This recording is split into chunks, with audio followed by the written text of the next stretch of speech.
Okay, this is insane. Like, what? And before you guys come at me, I know this video is long due. I know I said I'll post about it, and I know I didn't. I don't have an excuse, to be honest. I could have done it over the weekend. I could have done it when there was sunlight. But the days just like go by so fast. It's already dark outside and it's like what? It's just 4. So it makes me feel very rushed to get together to make a video, but then now I'm tired because it's literally 4 already, so I'm using my vanity lights. Because you know, your girl got a vanity. If you follow me on TikTok, you know that. Okay, so how to survive a toxic ass household. And I'm going to tell you the things that I did while I was there that kept me very sane. And I do the same things now that I'm in my own apartment. And those are your main foundations that you need to have with yourself. So regardless of where you end up, those are consistent things you can take with you. Yeah? Let's acknowledge the fact that you are not toxic, they are toxic. When you yell or scream or talk back, and I know sometimes you go in your room and you start crying because you feel guilty for speaking up for yourself, you speak guilty for talking back to your parents. I know the feeling, and I need you to understand that that's not you. You're in survival mode and you're just trying to keep up with them. You're trying to keep up with your life. There's nothing wrong with speaking up for yourself. Second, I'm going to make this very clear with you so you stop doing it. You need to tell your inner child that things are not going to change. The only reason you get constantly hurt when they act the way they do, even though you tried so hard to explain them your ways, is because you keep trying. At one point, you have to understand that it is what it is. And as bad as this sounds, once you accept that it is what it is, you can actually focus on yourself and start working on yourself. The energy you give out to your parents, if you just give it to yourself, trust me, you'll go very, very far. And I'm not exaggerating, and I'm not just saying that.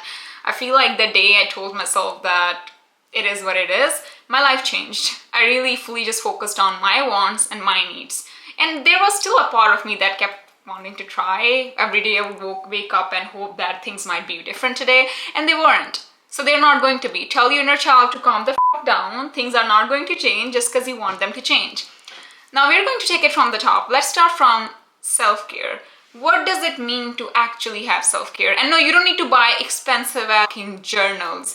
I know writing helps because I've been doing it. So if you're watching this on your laptop, on your phone, I'm sure there has to be a notes app. I have been writing on there since the age of 15. It's very important for you to understand that you need to write your feelings down. And if you're really new at this, do not listen to those TikTok people, YouTubers who are telling you to have a prompt, or it's not a fucking homework. It's not fucking school. It's fucking journaling. You shouldn't be so confused on what to write. It's your fucking life. So I'll give you an example of how I write. When I was suffering from an eating disorder and I didn't know what I was feeling, I would write down things like my legs hurt and my hair is falling off and I just don't understand what's going on, because no one ever spoke about it in our community. There was not a single brown person who was going over the fact that what it feels like to have an ED. So I would constantly write about it, and it was always me talking to myself. It can literally be you speaking your thoughts out, like life is a box of chocolates. You can literally just write that because it was a random thought that came to your mind.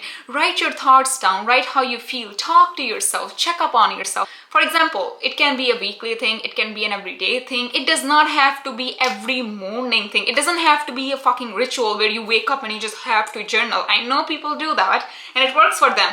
You don't have to do that. Most of us are lazy. I'm lazy. I don't wake up every day and write on my fucking journal.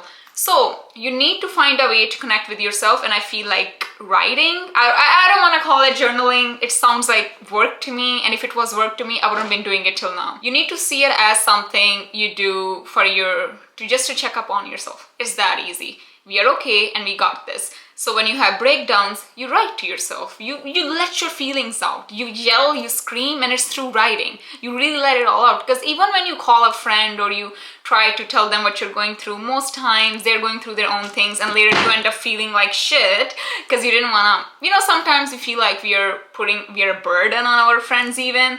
It's a normal feeling, and I feel like for some time you should just focus on yourself, and instead of letting someone else in, you should just really understand how you function. Now, I spoke about this on my TikTok. I haven't posted that TikTok yet, but by the time this video is up, you probably have seen it already. Listen, There's a book called The Mountain Is You. That's the only book I actually finished. And it's not a chapter by chapter story. It's literally like random chapters where whatever you're feeling, there's a chapter about it. And it tells you how to see things logically, not with your fucking heart. Because I know most of us are sensitive and we have those big hearts.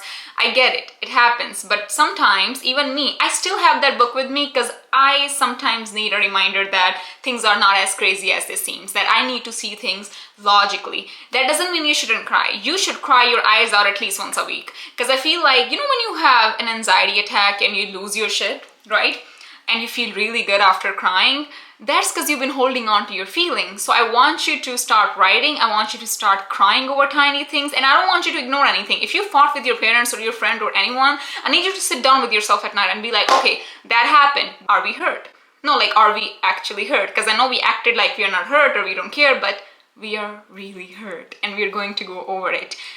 Treat yourself like a child. Treat yourself like it's a baby you're trying to take care of and keep alive. And trust me, you will do a better job at staying alive than anyone else. Once you understand how to see things logically, like look at your parents like they're people. They're just people who are shitty humans towards you. Because the second you start seeing them as people, the blind side of they are my parents kind of goes out of the window. Suddenly you're like, oh, they're just shitty humans. And if they're not shitty humans and you still have soft spot for them, you still need to understand that you cannot suffer like this. You've been suffering for so long and things didn't change. They're not going to change. And if you're someone who does not want to settle for a man or get married to have freedom, because I feel like most of you don't understand that going from your parents' home to your husband's home, it's basically low-key the same thing. You're going there for freedom, for traveling or whatever you like. If you're marrying for love, good for you, happy for you. But if you're marrying for freedom or to dress up or whatnot, because marriage is so romanticized in our culture, and I feel like a lot of that has to do with the fact that brown girls just don't have the freedom. If they had the freedom, they wouldn't be in these dumbass men and crying over them. Like, seriously, have some self-respect. This video is not about that, Fazza. Okay. My point here is that you really need to love yourself. When you treat yourself the way you know you deserve to be treated, you won't even let a fly come near you who doesn't know how to speak to you. Your standards have to be very high. Just understand being independent. And I know that a lot of times our parents want to do things for us.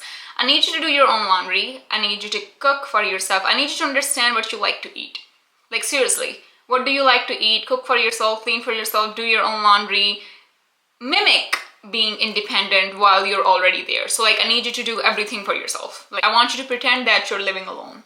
Even if you're not, I need you to pretend that. I need you to pretend that you are the center of universe and no one else matters. And I know it's harder said than done, but you have to do it. And you have to try every fucking day to be that bitch, because you are that bitch.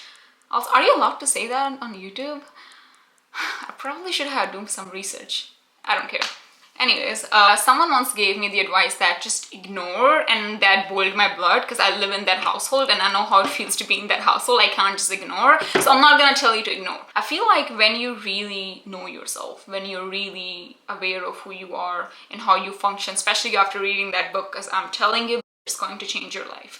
When you know who you are and how you function, no one can say shit to you. There's not a person who can be like, oh, you're so sensitive. Like, yeah, I am. What about it? You need to be bigger than your emotions. Like, straight up. You feel, I feel what I feel. I feel many things in life, bro. If I rely on my feelings, I'll never be where I am today. You need to see things logically and not emotionally. I'm going to say this once, and I'm probably going to repeat myself because you guys don't listen. 60% solving the problems and 40% crying. Because you're crying every day, things haven't changed. Maybe it's time to try something else, like fixing the problem. From here on, you see the situation you're in. You need to keep yourself very busy. Volunteer. And I know some girls are like, my parents don't even allow me to work. Lie. Like, I am telling you, start lying. Say that I have, in order for me to graduate, I have to work. I have to do this internship. I have to volunteer after school. I just have to. It's time for you to get a full-time job. Your resume is filled. I said this already, but it also helps you see things. For example, if your parents know that you volunteer after school or you take classes after school, you can literally go watch a fucking movie. You don't have to miss out on experiences just because you live in a fucking toxic household. You can go watch movies. You can go hang out with your friends. If school is the only thing they want you to be in, then you fuck out of that. Skip a last period. If you really want to go check out that fucking ice cream place, skip the period. See how it functions. There are so many ways for you to live your life while being in the toxic ass household. I need you to use the school to really enjoy your life. You don't have to miss out on it. I feel like a lot of times we are who we surround ourselves with. So if your friends are someone who don't work, who don't volunteer, who go straight home, chances are you're probably that person too. And I need you to be better than that. On top of that, the things you listen to matter a lot. The content you assume on social media matter a lot. So I need you to unfollow people that you're jealous of. I know what I just said. The people who are millionaires, billionaires, and they're living their best life and they're going out and stuff like that. If that doesn't inspire you, unfollow them. Follow people like Jay Shetty. He's easy. He's easy to understand. Listen to his podcast. You don't have to listen to his big interviews of when he invites people. They're too long for me to listen to his 30 minutes podcast. He literally tells you how to heal anxiety, how to feel better about yourself, how to do this, how to do that. They will help you. 30 minutes a week. I'm not even saying a day, a week. It will not kill you. Change the things around you, the things you listen to, the girls you want to be, watch them. Like, if you want to be someone who moved out, I literally share so much of my life on TikTok. Follow me. Like, I'm so serious. I used to follow those white girls who have their own apartments and they're like going out to Target and they're getting coffee. And I'm literally becoming that person. Like, literally. I used to listen to Jay Shetty all the goddamn time. And I never felt alone. Ever. I knew that one day things are going to change for me, whether someone likes it or not, whether doctors agree or not. You need to believe in yourself more than anyone, and you need to change the content you consume, the content you listen to, the things you read. Like, literally clear out your social media. We don't want bullshit. Surviving a toxic household has a lot to do with loving yourself and knowing yourself. Now, you don't have to love yourself. Some days I don't love myself, but you do have to really, really be your own best friend. Like, straight up. So when your mom is talking shit to you, you can go to your room or go wherever you are and look at yourself and be like, you know what? I'm that bad. And I'm going to figure it out. And I also want you to focus on crying. Crying is very important. I said this before, I'm going to say this again. These tiny things like keeping yourself busy with the job or volunteering, constantly listening to things that make you a better person or that shape your future is very important. Suddenly you'll be in a different world where you're not just a random girl in a brown toxic household getting fucked over. Suddenly you're someone who knows what she's doing. The second your brain thinks you know what you're doing, the second you feel your brain and those vibrations changing in your body, your reality will completely change. Suddenly, you'll go outside of your room and you'll see your parents and you'll be like, you know what? You'll already feel better than them. And that's important to feel. It's not conceited. It's important to feel like you're better than them. That you will never treat your daughter like that. That you know what they're doing is wrong. And I also feel like knowing your emotions is so fucking, once you know how you function, nothing can bring you down. For example, I freak out. Like, changes happen, I freak out. The only difference is that I know I freak out. So if my video, let's say, reaches 12 billion views, right? I'm gonna freak out for 2 days. Like, straight up, not get out of bed, be like, not even look at my TikTok, like, be terrified. But then I know that I'll get up and I'll make the next video and I'll keep going. Surviving a toxic household has a lot to do with knowing yourself, having a very strict self-care routine, things you do to keep yourself alive, things you listen to, things you read, the person you are trying to become, the person you do become, all those things shape you, and suddenly, the next thing you know, you're looking up apartments. You have a full-time job because you have been working, volunteering, working on yourself physically, mentally, emotionally, regardless of what's happening outside of you. I'm telling you, there's also going to be a time where you look them in the eye and be like, up. And I've been telling you that you're not treating me right.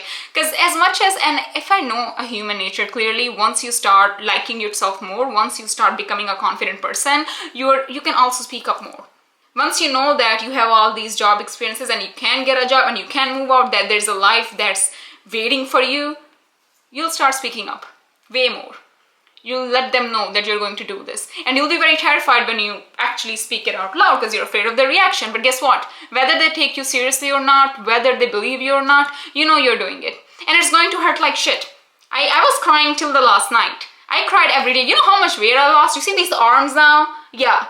They happened within 3 months, the second I moved out. So don't worry about the fact that I'm losing weight, I'm crying too much, I'm really doing it. Because it's gonna all come back. Trust me, happy weight is real. And happy weight doesn't just mean being in a relationship. It means being happy with yourself, feeding yourself, enjoying your body, enjoying your life.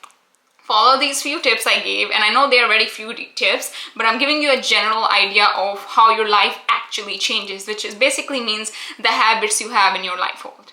That doesn't mean you shouldn't watch fun stuff. Watch fun stuff, watch comedy, laugh your ass off, but you need to be your own best friend. I've been with myself for the last 6-7 years of my life, right?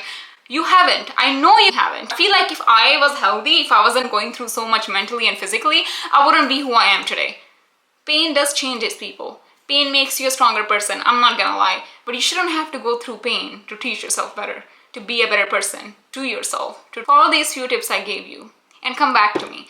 Also, let me know if you like this video, because I literally just opened my camera and I started talking, and whatever comes to my mind, I told you. Next time I might be more prepared, I don't goddamn know.